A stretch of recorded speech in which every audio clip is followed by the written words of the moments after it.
Jusqu'ici, on a vu comment ajouter des objets, on a vu comment ajouter des comportements à ces objets, mais vraiment la force de Construct réside dans le fait de pouvoir ajouter des événements. Donc dans cette vidéo, on va voir comment ajouter des événements. Alors avant de commencer à ajouter des événements, on va modifier l'image de notre joueur. Si vous voulez modifier une image d'un de vos éléments, il suffit de double-cliquer dessus. Et là, on a l'éditeur d'image qui va de nouveau réapparaître. Ici, on va rajouter un œil à notre objet, donc on va prendre l'objet ellipse. On va aller en blanc ici, et on va faire une ellipse ici. Comme ça, on va avoir un objet avec un œil, et on va savoir qu'il regarde d'un côté. D'accord? Et on va fermer. Vous voyez, ça a modifié mon objet, et maintenant, mon joueur a un œil. Si je lance le jeu, je peux toujours bouger comme tout à l'heure. Par contre, on peut voir que si je vais dans l'autre sens, mon personnage il recule au lieu de se tourner. Donc on va voir maintenant comment faire tourner notre personnage, et pour cela, on va utiliser les événements. Alors, en haut, ici, vous pouvez voir qu'il y a une scène, donc c'est notre niveau 1, mais on a également une feuille d'événements. Si on clique dessus, on arrive à cette feuille d'événements, qui a l'air assez compliquée au début, mais vous allez voir, c'est assez simple en fait. C'est pour créer des espèces de phrases qui vont nous permettre de créer des actions.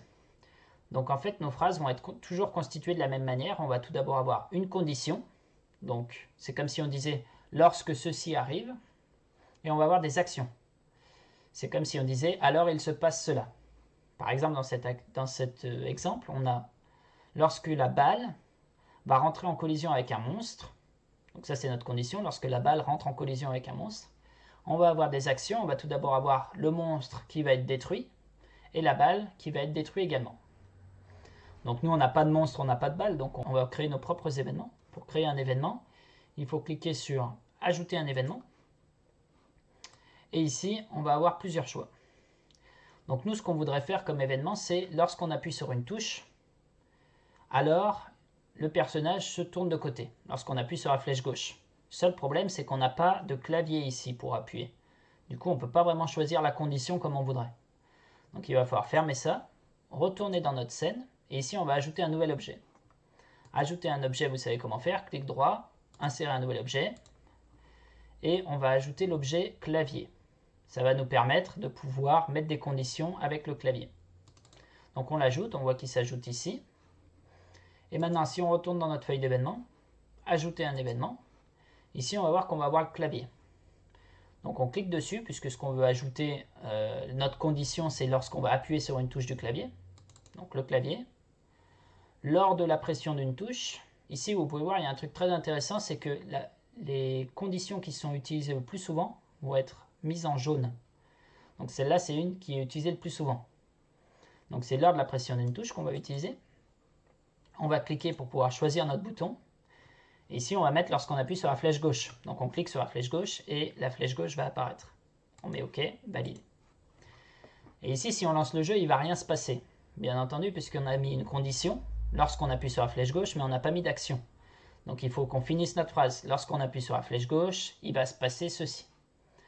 Alors l'action qu'on veut rajouter, c'est qu'on veut on veut impacter notre joueur, donc on veut que notre joueur change de côté. Donc c'est le joueur. Et pour le faire changer de côté, en fait, on va lui faire une symétrie. On va le rendre symétrique de l'autre côté. Donc ça va être définir la symétrie horizontale. Et on veut qu'il soit symétrique. Et là, on va valider. Alors si on lance le jeu maintenant, on va voir que notre personnage regarde bien de ce côté quand on marche. Quand on se tourne, il va se tourner.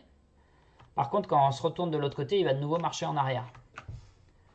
En fait, c'est normal, c'est parce qu'on a dit lorsqu'on appuie sur la flèche gauche, on veut qu'il soit symétrique. Mais on n'a pas dit que lorsqu'on appuie sur la flèche droite, on ne veut plus qu'il soit symétrique. Pour cela, il va falloir créer un nouvel événement. Alors si on veut copier un événement qui existe déjà, il suffit de cliquer sur la petite flèche ici. Ensuite, on clique sur CTRL et on va tirer l'objet vers le bas, tout en maintenant CTRL. Comme ça, on va créer une copie de notre événement. Maintenant qu'on a une copie, on peut le changer en double-cliquant. Donc on va changer la touche sur laquelle on veut appuyer, puisque maintenant on veut appuyer sur la flèche droite. Donc on double-clique, on clique sur la flèche gauche, et là on clique sur la flèche droite pour changer la flèche. Et maintenant on ne veut plus que notre objet soit symétrique par rapport à son objet de base, mais on veut qu'il ne soit pas symétrique. Donc on va double-cliquer là-dessus également, et on va changer symétrique pour pas symétrique. On valide, Et maintenant, si on lance le jeu, on peut voir que notre personnage va se tourner à droite à gauche.